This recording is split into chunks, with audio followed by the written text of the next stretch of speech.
اتنا بڑا بھی ظالم کوئی نہیں ہوگا جو ماں باپ سے بچے جدا کرے۔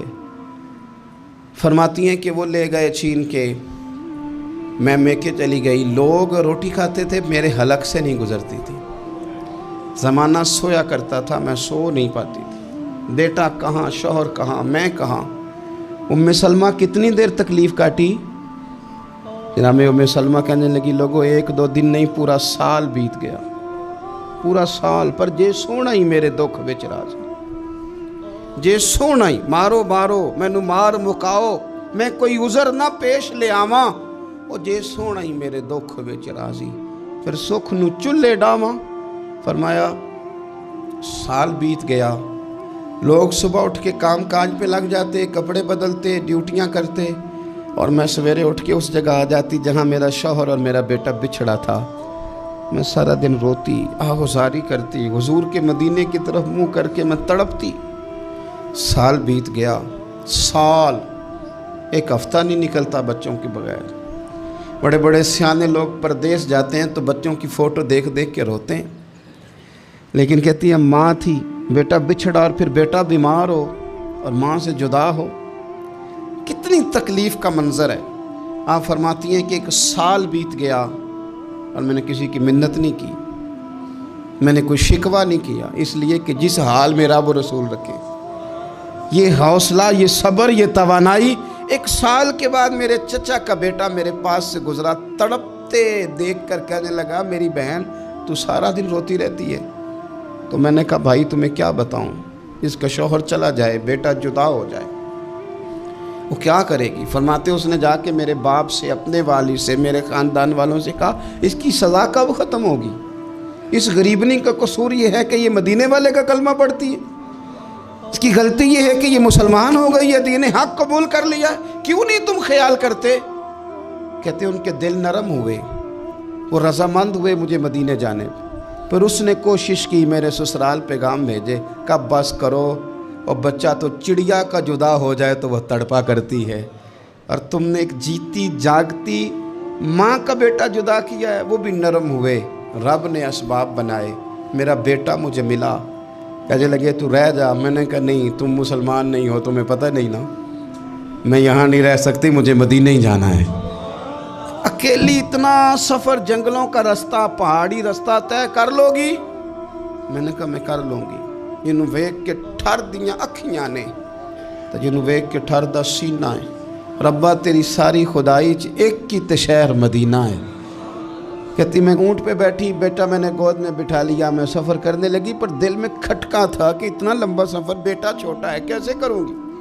کہتے مجھے عثمان بن طلحہ مل گئے، کہنے لگے کہاں جا رہی ہو بہن؟ میں نے کہا مدینے۔ کہنے لگے اکیلے جاؤ گی؟ میں نے کہا جانا تو ہے نا، کوئی ساتھ چلے نہ چلے پر شہر رسول تو جانا ہے نا۔ آپ فرماتی ہیں میں نے عثمان بن طلحہ سے نیک بندہ کوئی نہیں دیکھا، میرے اونٹ کی لگام تھام لی۔ جب مجھے اونٹ پہ بٹھاتے تھے نا، اونٹ بٹھا کے چلے جاتے تھے، میں بیٹھ جاتی تھی تو آ کے لگام تھامتے تھے۔ جب کہیں مجھے اتارتے تھے تو اونٹ بٹھا کے چلے جاتے تھے، میں اتر جاتی تھی تو اونٹ کو باندھتے تھے۔ سونا ہوتا تھا تو اونٹ بٹھا دیتے، میں اتر جاتی، وہ دور جا کے لیٹ جاتے۔ فرماتی تھی پھر میرے لیے میرے رب نے اسباب پیدا کیے اور میں مدینہ پہنچی، میں شوہر سے ملی، اور لوگوں میرے نصیب دیکھو، میں رہنے کہاں لگی؟ حضور کے مدینے میں، شہر رسول میں، شہر رہ پائے نظر ہوش میں آ، یہ کوہ نبی ہے، میں حضور کے حرم کی زمین اور قدم رکھ کے چلنا۔ ارے سر کا موقع ہے او جانے والے، مدینے کے خطے خدا تجھ کو رکھے، غریبوں فقیروں کے ٹھہرانے والے۔ کہتی ہے میں وہاں بسنے لگی۔ آپ فرماتی ہیں مسلمانوں، شاید مجھ سے زیادہ تکلیف کسی نے نہ سہی ہو، پر دیکھو 1 سال پورا میں تکلیف میں رہی، اور جب میرا صبر سال کو پہنچا، صبر کی عمر 1 سال ہوئی، تو پھر رب نے بندوبست کیا، پھر میرے گھر والے بھی نرم ہو گئے، سسرال والے بھی نرم ہو گئے، رب نے میرے آنے جانے کے لیے ایک بندے کا بندوبست بھی فرما دیا، پھر میرا شوہر تک بھی میں پہنچ گئی، مجھے مدینہ الرسول بھی نصیب ہوا۔ 1 سال میں نے صبر کیا تھا، رب نے مجھے مستقل مدینے کا ٹھکانہ عطا فرما دیا۔ لیکن جو بندہ صبر ہی نہ کر پائے، جو صبر ہی نہ، جو کہ جی بڑی دور سے آیا ہوں، بڑی دیر ہو گئی، بڑا ٹائم ہو گیا، کب جا کے مسئلہ حل ہوگا، وہ جو آپ نے بتایا تھا وہ تعویذ کب اثر کرے گا، وہ دعا کب قبول ہوگی، وہ فلانا معاملہ کب، بھئی یہ ڈیٹ تو آپ کو رب رسول ہی دے سکتے ہیں، بندہ تو کوئی اطلاع ہی دے گا، پیغام ہی دے گا، دعا ہی کرے گا۔ اگر زندگی میں حوصلہ ہی نہیں ہوگا، اگر آپ کو یہ قرار ہی نہیں آئے گا، ٹھہرنا ہی نہیں آئے گا کسی میدان میں۔ دیکھیں کچھ ایسی اذیتیں ہوتی ہیں جو اذیت ناک ہوتی ہیں، لیکن اگر غلامی میں آ جائے نا آپ تو وہ اذیت ناک نہیں ہوتی، اس چبن میں مزہ آنے لگتا ہے۔ کئی درد بھی مزیدار ہوتے ہیں، کئی درد بھی، کبھی زخم ٹھیک ہونے پہ آ جائے نا تو اسے چھیڑو تو مزہ آتا ہے، اس لیے کہ کچھ درد بھی مزیدار ہوتے ہیں۔ آتش سے کسی نے کہا تو روتا بڑا ہے، اس نے کہا محبوب کی یاد میں تڑپتا ہوں، ابھی تو ایک دل ہے، میرے تو خواہش تھی کبھی دو ہوتے نا تو صحیح کر کے تڑپتا۔ رب نے دل ایک بنایا، کہتا وہ مزہ دیا ہے تڑپ نے کہ میری آرزو ہے یا رب میرے دونوں پہلوؤں میں دل بے قرار ہوتا۔ درد میں بھی مزہ ہے، پر شرط یہ ہے کہ لوگ درد میں بھی جینا سیکھیں۔ ہم نہ آرام میں جینا چاہتے ہیں، پنکھے کے نیچے جینا چاہتے ہیں۔ کاش کہ ہمیں صحرا میں بھی نیند کا مزہ لینے کا طریقہ آئے، پھر زندگی کے سارے راستے آسان ہیں، پھر اقرا بھی مشکل نہیں۔ لیکن چونکہ حوصلہ نہیں، صبر نہیں، وہ والا قرار نہیں جو ایک مسلمان سے رب رسول کا مطالبہ ہے۔ حدیبیہ کے موقع پہ نا نبی پاک صلی اللہ علیہ وسلم نے جو شرطیں کافروں کے ساتھ طے کی تھی نا، حضور نے نور بصیرت سے کی تھی نا، تو انہی شرطوں نے پھر فتح کے باب کھول دیے۔ ان فتحنا لک فتحا مبینا۔ ایک شرط یہ تھی کہ اگر کوئی مسلمان مدینے سے مکے آئے گا تو مکے والے واپس نہیں کریں گے، رکھ لیں گے۔ پھر غور کریں، کوئی مسلمان اگر مدینے سے مکے آئے گا تو مکے والے واپس نہیں کریں گے، اور اگر کوئی بندہ مسلمان اپنے آقا کی مرضی کے بغیر مسلمان ہو جائے اور وہاں سے وہ مدینے آئے گا تو حضور پناہ نہیں دیں گے۔ تو میرے بھائی، محبوب کی طرف سے آنے والا نہ صرف سوکھ ہی نہیں قبول کرنا چاہیے، دکھ بھی قبول کرنا چاہیے، دکھ بھی قبول کرنا چاہیے۔ ہمارا یہ مسئلہ ہے کہ ہم نہ میٹھی میٹھی کے قائل ہیں، کڑوی کڑوی کے قائل نہیں۔ اگر وہ کبھی دکھ دے نا تو محبوب کا دکھ بھی سکھ سمجھ کے قبول کرو۔ ہاں اس کی طرف سے کانٹا ہے کبھی تو اسے پھول سمجھ کے قبول کرو، وہ چبھے گا نہیں، انشاءاللہ مزہ ہی دے گا، وہ قبول تو کرو نا۔ تو اب حضرت ابو بصیر رضی اللہ تعالیٰ عنہ ایک صحابی تھے، ایک تو حضرت ابو جندل رضی اللہ تعالیٰ عنہ تھے نا، تو وہ تو حدیبیہ میں آ گئے، حضور مجھے لے جائیں، تو نبی پاک نے فرمایا میں نے وعدہ کر لیا ہے، ان کو بھی حضور نے واپس بھیج دیا۔ اور یہ بیچارے نا اپنے آقا کی جیل توڑ کے مکے سے بھاگ کے مدینے آئے، یا رسول اللہ مجھے قبول کر لے، میں بھاگ آیا ہوں، وہ بڑا ظلم کرتے ہیں، مارتے ہیں، تکلیف دیتے ہیں۔ وہ آئے تو ادھر سے نا اس کے مالک نے ایک دو بندے بھی بھیج دیے رکا دے کے کہ یا رسول اللہ آپ کا تو وعدہ تھا کہ آپ بندہ رکھیں گے نہیں۔ یہ آئے اور رکا بھی آ گیا۔ اب ذرا منظر کو سمجھیں۔ ہمارا تو یہ مسئلہ ہے کہ کہتے ہیں کہ میری 99 باتیں مانی ہیں، ایک نہیں مانی، لہذا میرا تعلق ہی کوئی نہیں۔ لیکن یہاں کیا کیفیت ہے؟ بندہ رو رہا ہے، تڑپ رہا ہے، حضور میں مار سے بچتا ہوا آیا ہوں، جیل توڑ کے آیا ہوں، مجھے قبول کر لیں۔ ادھر رکا آ گیا کہ آپ کا وعدہ تھا رکھیں گے نہیں۔ اب یہ کتنا مشکل مسئلہ ہے، لیکن رسول پاک علیہ السلام نے فرمایا ابو بصیر میں نے وعدہ کیا یار تجھے واپس جانا پڑے گا۔ اوئے ہوئے ہوئے، لوگ تو کہتے ہیں نا کہ وہ پیر صاحب نے کہا تھا تو میرا کام نہیں ہوا، لہذا میری بیعت ہی گئی، چھٹی ہو گئی۔ ماحول ہی بڑا عجیب ہے۔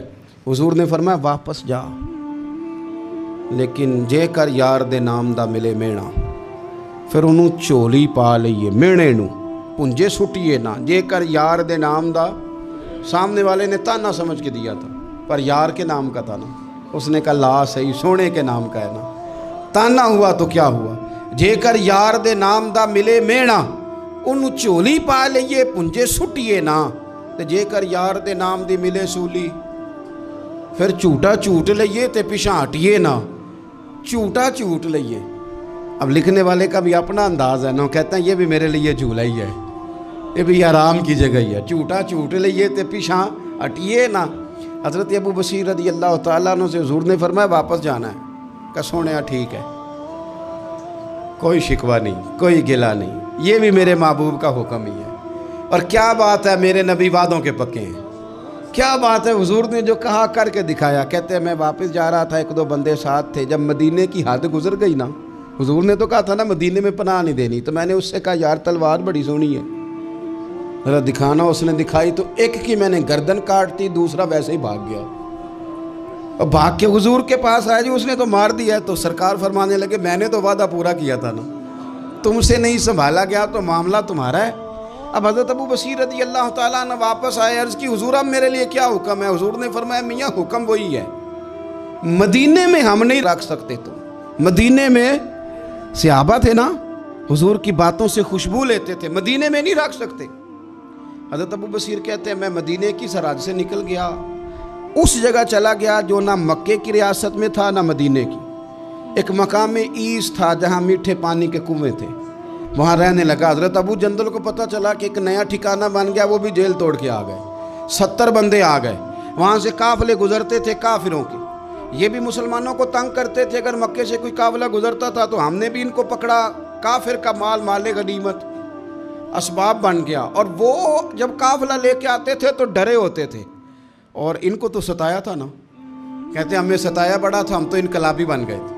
ہم تو رکھ لیتے نا، بڑی منت کرتے، بڑی جان مشکل سے چھڑاتے. 70 بندے ہو گئے، پھر 300 ہو گئے.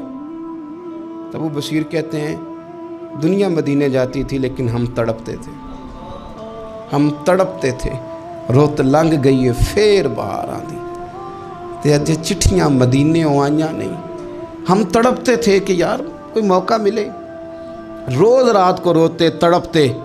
300 انقلابیوں کا جتھا صبر سے بیٹھا ہے مدینے کی سرحد پہ، اندر آنے کی اجازت نہیں، پر غلامی میں روز اضافہ ہو رہا. صبر دیکھو، غلامی میں روز اضافہ ہوتا ہے. تنگ آ گئے کافر.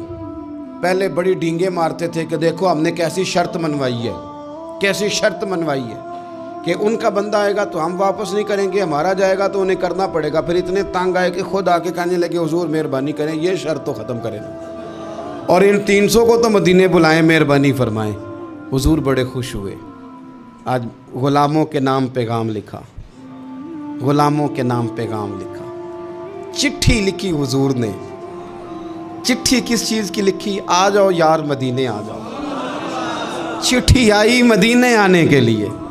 حضرت ابو بصیر کے نام چٹھی گئی، آ جا یار مدینے، آ جا تیرے نام پیغام سب لائی ہے سرکار نبی سے، اور آیا ہے بلاوا مجھے دربار نبی سے.